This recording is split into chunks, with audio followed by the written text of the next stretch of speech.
വിശ്വസിക്കുന്നു എന്നുള്ള ഷെക്കീനാസ് ടിവിയുടെ ഈ പ്രോഗ്രാമിലേക്ക് ഈ ഒരു അവസരം തന്ന ദൈവത്തിന് നന്ദി പറയുന്നു. വചനത്തിൽ നാം കാണുന്നു, വിശ്വാസം കേൾവിയിൽ നിന്നും, കേൾവി ക്രിസ്തുവിനെ പറ്റിയുള്ള പ്രഘോഷണത്തിൽ നിന്നും അത്രേ. ജീവിതത്തിൽ വചനം കേൾക്കുമ്പോൾ ആ വചനം നമ്മുടെ ജീവിതത്തിൽ ബലം ചൂടുന്നു. പലപ്പോഴും സത്യവിശ്വാസത്തെക്കുറിച്ച് നമ്മൾ കേൾക്കുന്നു, അവയിൽ ആഴപ്പെടുവാൻ ദൈവം നമുക്ക് അവസരം നൽകുന്നു. ജീവിതത്തിൽ അപ്രകാരം വിശ്വാസത്തെക്കുറിച്ച് കേട്ട അനുഭവങ്ങളും ആ അനുഭവങ്ങൾ ബലം ചൂടിയതുമായ ചില സന്ദർഭങ്ങളെക്കുറിച്ച് പറയാൻ ആഗ്രഹിക്കുകയാണ്. പണ്ട് 10th ഗ്രേഡ് പഠിക്കുമ്പോൾ ഒരിക്കൽ മാത്ത് എക്സാമിന് പ്രിപ്പയർ ചെയ്തുകൊണ്ടിരുന്നപ്പോൾ എൻ്റെ ഒരു സുഹൃത്ത് എന്നോട് ഒന്ന് പറഞ്ഞു, അവനോട് അവൻ്റെ ആൻറ്റി പറഞ്ഞു കൊടുത്തിട്ടുണ്ട്, മാത്സ് എക്സാമിന് യേശുപിതാവിനോട് പ്രാർത്ഥിച്ചു കഴിഞ്ഞാൽ നല്ല മാർക്ക് കിട്ടുമെന്ന്. അപ്പോൾ 10ാം ക്ലാസ്സിലെ പ്രായമാണ്, കുറച്ചും കൂടെ ചെറുപ്പമാണ്, ചിന്തിക്കുന്ന രീതി വ്യത്യാസമുണ്ട്. ഞാൻ ഓർത്തു ഇത് കൊള്ളാമല്ലോ. അപ്പോൾ അവൻ അതിനുള്ള കാരണം പറഞ്ഞത്, യേശുപിതാവ് ഒരു തച്ചനാണ്, എന്നാൽ നമ്മുടെ ഈ കാലഘട്ടത്തെ പോലെയല്ല, ആ കാലഘട്ടത്തിൽ ഏറ്റവും അധികം വിദ്യാഭ്യാസമുള്ള ഒരു ജോലിയായിരുന്നു കാണും ഒരു പക്ഷേ തച്ചൻ അല്ലെ കാർപ്പൻ്റർ എന്നുള്ളത്. അതുകൊണ്ട് തന്നെ യേശുപിതാവ് മാത്സിലൊക്കെ വളരെ മിടുക്കനായിരിക്കാം. അതിനാൽ തന്നെ ആ പരീക്ഷയ്ക്കൊക്കെ പഠിക്കുമ്പോൾ യേശുപിതാവിനോട് മധ്യസ്ഥം പ്രാർത്ഥിച്ചു കഴിഞ്ഞാൽ അവൻ്റെ ജീവിതത്തിൽ നല്ല അനുഭവങ്ങൾ ഉണ്ടായിട്ടുണ്ടെന്ന് എന്നോട് പറഞ്ഞു. ഞാൻ ഓർക്കുകയാണ്, അപ്പോഴത്തേക്കും കുറച്ച് ദിവസം കൂടെ കഴിയുമ്പോൾ മാത്സ് എക്സാം ഉണ്ട്. കാര്യമായിട്ട് വലിയ കാര്യമൊന്നും അറിയത്തില്ല. അങ്ങനെ ഇരിക്കുമ്പോൾ ഒരു ദിവസം ഈ എക്സാമിൻ്റെ അന്ന് ഞാൻ സൈക്കിളിൽ സ്കൂളിലേക്ക് പോയിക്കൊണ്ടിരിക്കുകയാണ്. അപ്പോൾ ഞാൻ നോക്കിയപ്പോൾ അവിടെ ഒരു പ്രായമുള്ള ഒരു അമ്മച്ചി പുള്ളിക്കാരി അവിടെ വന്ന് പാടത്ത് പുല്ലൊക്കെ വെട്ടിയിട്ട് എടുക്കും. പക്ഷേ ആ അമ്മച്ചിയുടെ ഒരു കൈ തളർന്നതാണ്. പലപ്പോഴും നടന്നു പോകുന്നത് കണ്ടിട്ടുണ്ട്. ഞാൻ ഈ സൈക്കിളിൽ ഒന്നാകെ പരീക്ഷയ്ക്ക് ലേറ്റായി.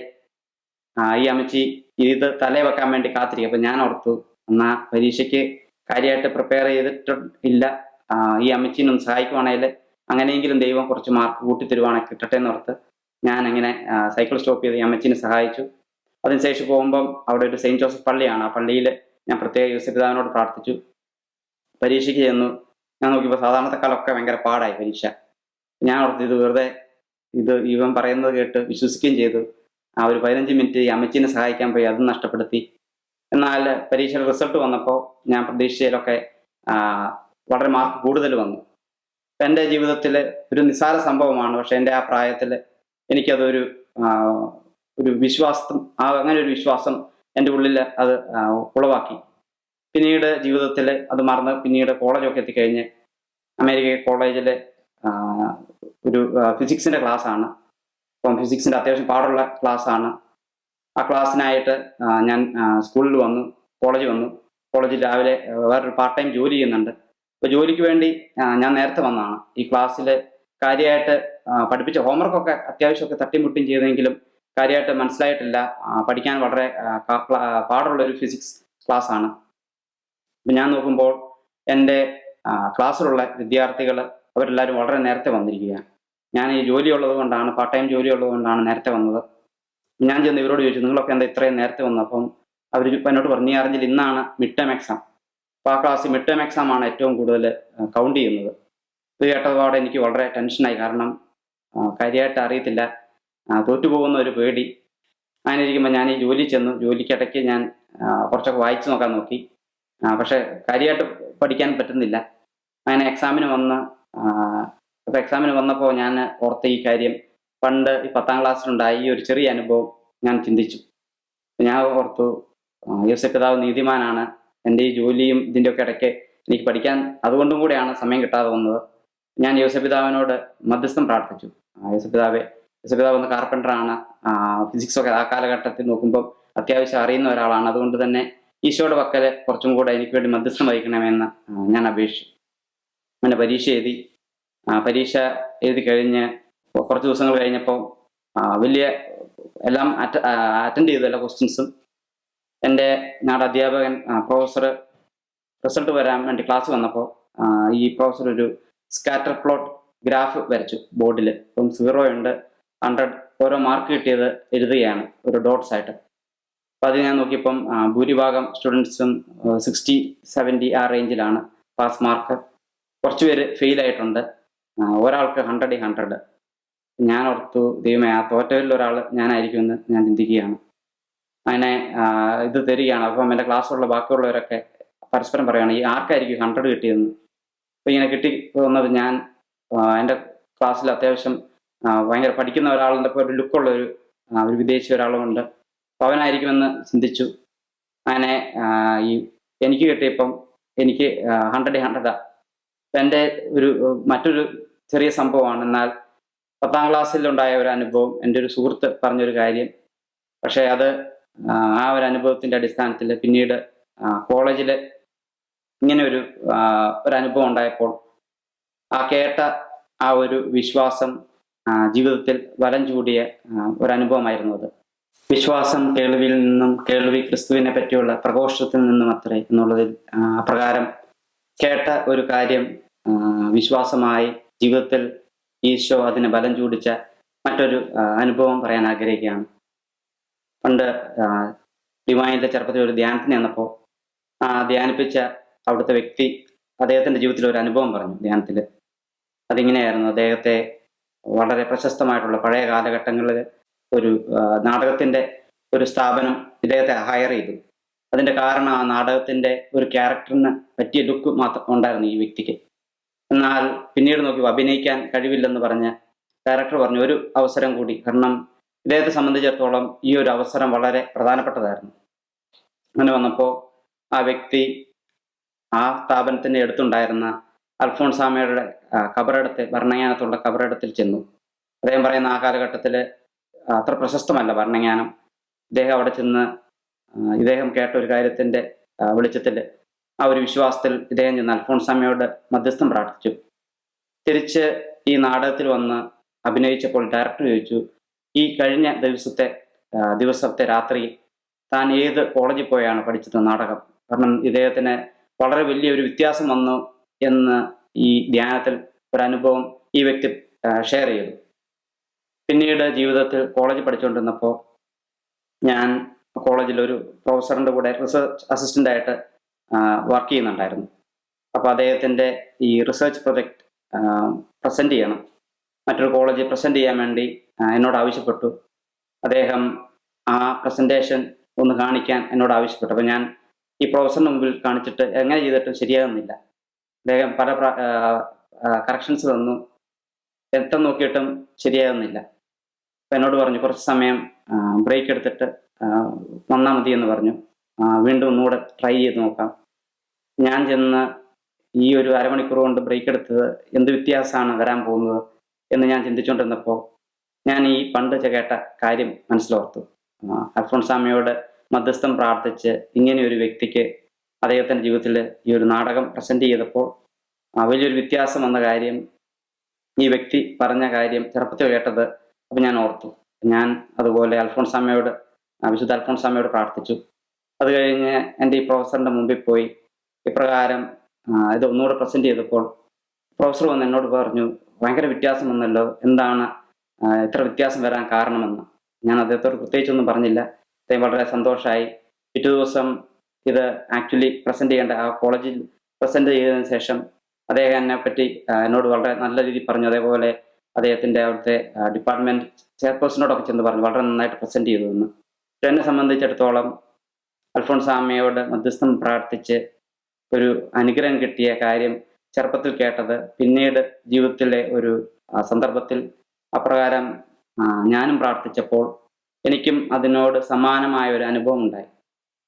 പിന്നീട് ജീവിതത്തിൽ എപ്പോഴൊക്കെ ഒരു പ്രസംഗം പറയേണ്ട ആവശ്യം വന്നാലും അവസ്ഥയിലും ആ പ്രസംഗത്തിനൊക്കെ മുമ്പ് ഞാൻ അൽഫോൺസാമയോട് ഇപ്രകാരം ഒരു മധ്യസ്ഥം പ്രാർത്ഥിക്കും.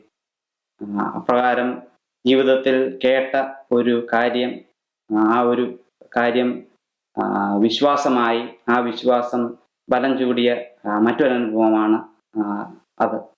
അടുത്തതായി കേട്ട ഒരു കാര്യം അത് വിശ്വാസമായതും ആ വിശ്വാസം ജീവിതത്തെ ബലം ചൂടിയ മറ്റൊരു അനുഭവത്തെക്കുറിച്ച് പറയാൻ ആഗ്രഹിക്കുകയാണ്. വാഴ്ത്തപ്പെട്ട റാണി മരിയ ബ്ലെസ്സഡായി മാർപ്പാപ്പ പ്രഖ്യാപിക്കുന്നതിന് ഏതാനും ആഴ്ചയ്ക്ക് മുമ്പ്, സെമിനാരി ചേരുന്നതിന് മുമ്പത്തെ ഒരു കാലഘട്ടം, ആ സമയത്ത് കോളേജ് പഠിത്തം കഴിഞ്ഞു. എനിക്ക് സെമിനാരിൽ ചേരേണ്ട ഒരു തീരുമാനം ജീവിതത്തിൽ എടുക്കണമെന്നുണ്ട്. ആ സമയത്ത് എൻ്റെ ഫാമിലി പാരൻസൊക്കെ പുതിയൊരു വീട് അന്വേഷിക്കുകയാണ്.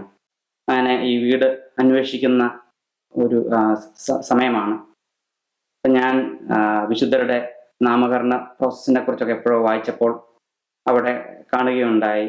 ഈ വാഴ്ത്തപ്പെട്ടവരായി പ്രഖ്യാപിക്കുമ്പോഴും അല്ലെ വിശുദ്ധരായി പ്രഖ്യാപിക്കുന്നതിനൊക്കെ മുമ്പ് ഈ വിശുദ്ധരുടെ മധ്യസ്ഥം വഴിയായി ഈശോ വലിയ അത്ഭുതങ്ങൾ പ്രവർത്തിക്കുന്നതിനെ കുറിച്ചൊക്കെ വായിച്ചത് എൻ്റെ ജീവിതത്തിൽ ഒരു വിശ്വാസമായിട്ടുണ്ടായിരുന്നു. ഇപ്പം വാഴ്ത്തപ്പെട്ട റാണി മരിയേനെ വാഴ്ത്തപ്പെട്ടവളായി സഭ ഫ്രാൻസിസ് മാർപ്പാപ്പ പ്രഖ്യാപിക്കുമ്പോൾ ഞാൻ ഓർത്തു, റാണി മരിയ വിശുദ്ധയോട് ഞാൻ വെറുതെ മനസ്സിൽ പ്രാർത്ഥിച്ചു, എനിക്ക് വേണ്ടി ഈ ഒരു നിയോഗത്തിൽ ഒന്ന് മധ്യസ്ഥം വഹിക്കണമേ എന്ന്.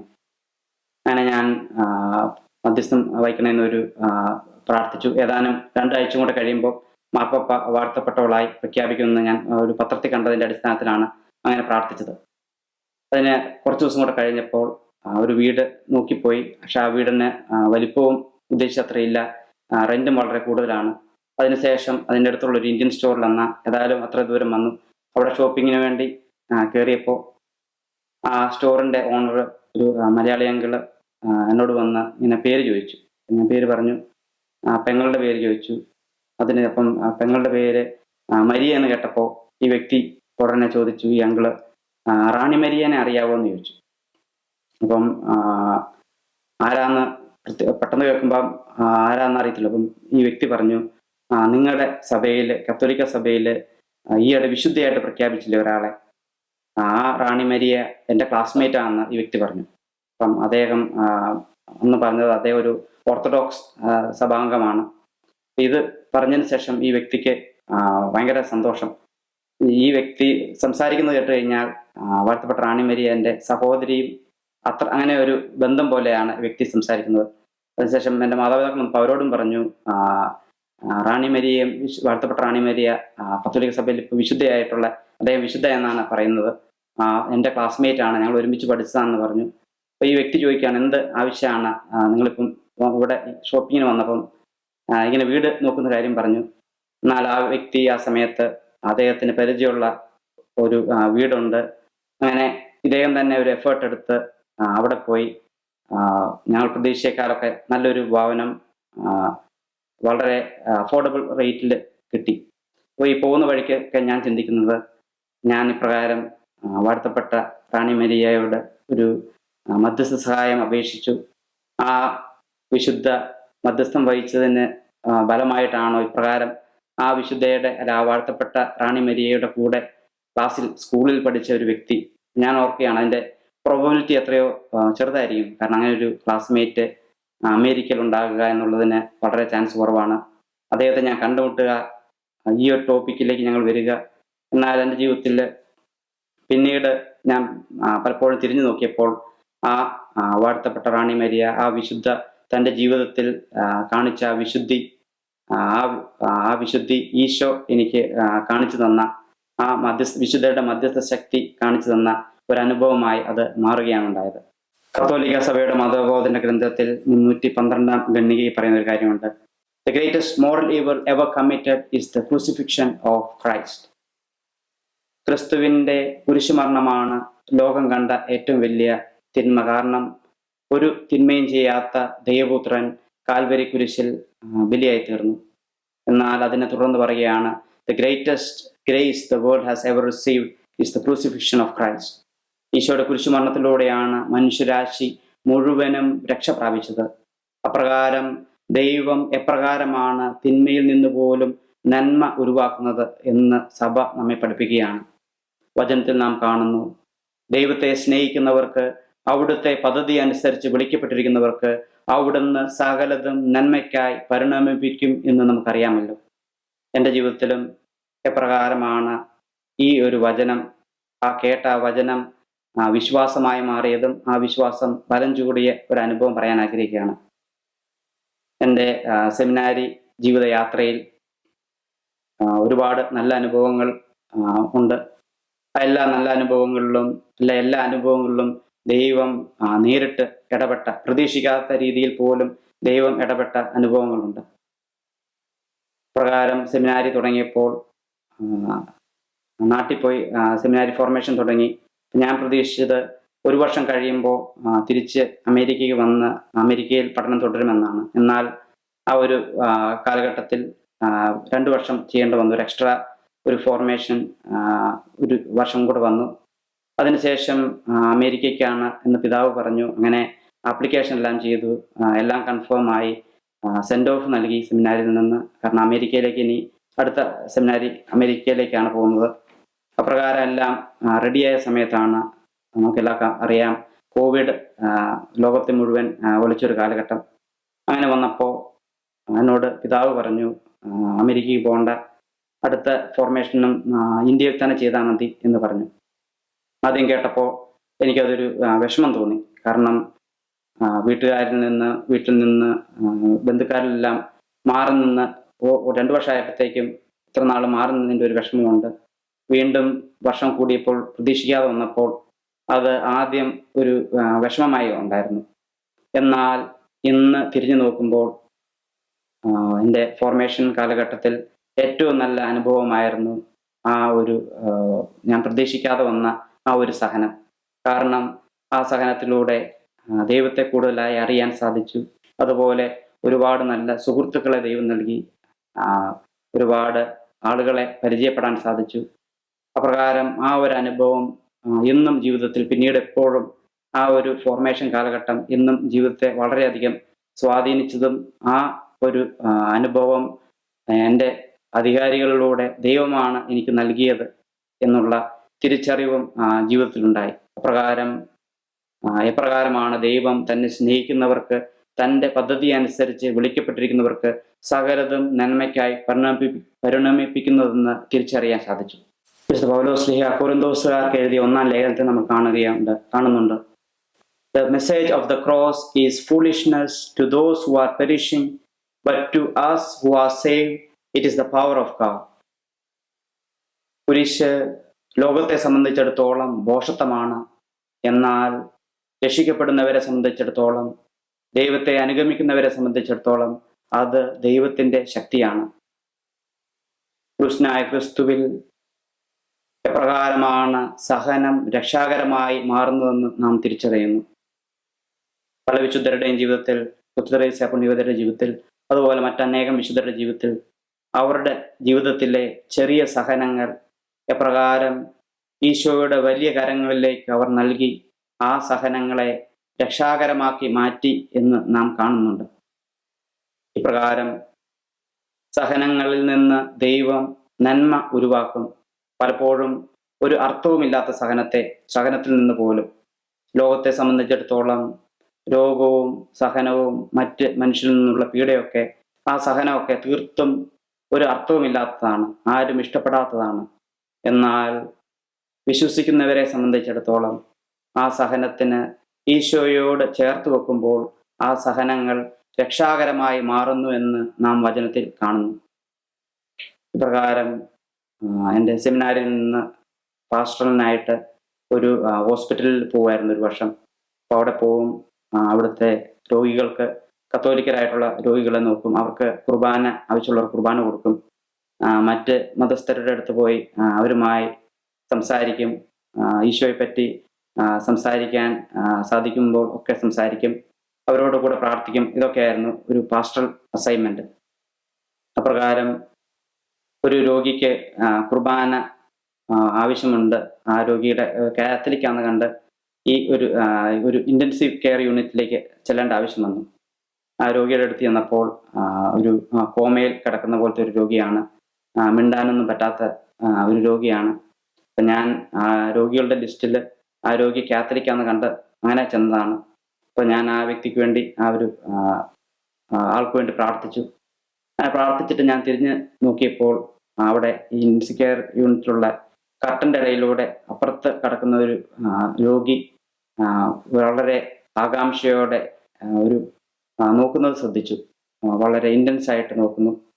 അപ്പം ആ രോഗി സാന്നിധ്യം ആഗ്രഹിക്കുന്നുവെന്ന് കണ്ട് ആ കോളർ ഷട്ടിലാണ് വൈദികരുടെ. അപ്പം ഞാൻ ഒരു സെമിനാരി വിദ്യാർത്ഥിയും കൂടെയായ ഞാൻ രോഗിയുടെ അടുത്തേക്ക് ചെന്നു. അപ്പം തലയിൽ മുടിയെല്ലാം പോയി, കണ്ടു കഴിഞ്ഞാൽ അദ്ദേഹത്തിന് സംസാരിക്കാൻ പറ്റത്തില്ല. ഒരു ആൻറ്റിയാണ്. പക്ഷേ ആ രോഗത്തിൻ്റെ ഏറ്റവും മൂർധന്യാവസ്ഥയിലാണെന്ന് നമുക്ക് കണ്ടു കഴിയുമ്പോൾ അറിയാം. ഒരുപാട് ട്യൂബുണ്ട്, ബോധമുണ്ട്. അദ്ദേഹം സ്ത്രീ ആൻറ്റി കണ്ണു തുറന്നാണ് നോക്കുന്നത്. അപ്പം ആൻറ്റി അടുത്ത് നിന്നപ്പോൾ ഈ ഒരു കുരിശിൻ്റെ സന്ദേശം എപ്രകാരമാണ് സഹനങ്ങളിൽ നിന്ന് പോലും ആ സഹനങ്ങളെ ദൈവം രക്ഷാകരമാക്കുന്നതെന്ന് ആ ആൻറ്റിയോട് പറയാൻ എനിക്ക് സാധിച്ചു. അപ്രകാരം പറഞ്ഞു. ഇത് പറഞ്ഞു കഴിഞ്ഞപ്പോൾ ആ ആൻറ്റിയുടെ കണ്ണിൽ നിന്ന് കണ്ണീര് വരുന്നത് ശ്രദ്ധിച്ചു. ഇപ്രകാരം ജീവിതത്തിൽ ചില സഹനങ്ങൾക്ക് ഒരു അർത്ഥവുമില്ല എന്ന് നമുക്ക് പലപ്പോഴും തോന്നും. ലോകത്ത് മറ്റെവിടെയും സഹനം കൊടുത്തു കഴിഞ്ഞാൽ ആരും വാങ്ങിക്കുകയില്ല. പക്ഷേ ആ സഹനത്തെ സ്നേഹത്തോടെ വാങ്ങിക്കുന്ന ഒരു ഈശോയെ നമുക്ക് കുരിശിൽ കാണാൻ സാധിക്കും. കുരിശ് നമുക്ക് നൽകുന്ന വലിയൊരു സന്ദേശമാണത്. ജീവിതത്തിലെ സഹനങ്ങൾ, രോഗങ്ങൾ, ഒരു അർത്ഥവുമില്ലാത്ത സഹനങ്ങൾ, ആ സഹനങ്ങൾ ഈശോയുടെ കരങ്ങളിലേക്ക് കൊടുക്കുമ്പോൾ ആ സഹനങ്ങളിൽ നിന്ന് വലിയ നന്മ ഉരുവാക്കാൻ ദൈവത്തിന് സാധിക്കുമെന്ന് നമുക്ക് തിരിച്ചറിയാം. അബ്രഹാം തന്നെയും ദൈവത്തിൽ വിശ്വസിച്ചു, അത് അവന് നീതിയായി പരിഗണിക്കപ്പെട്ടു.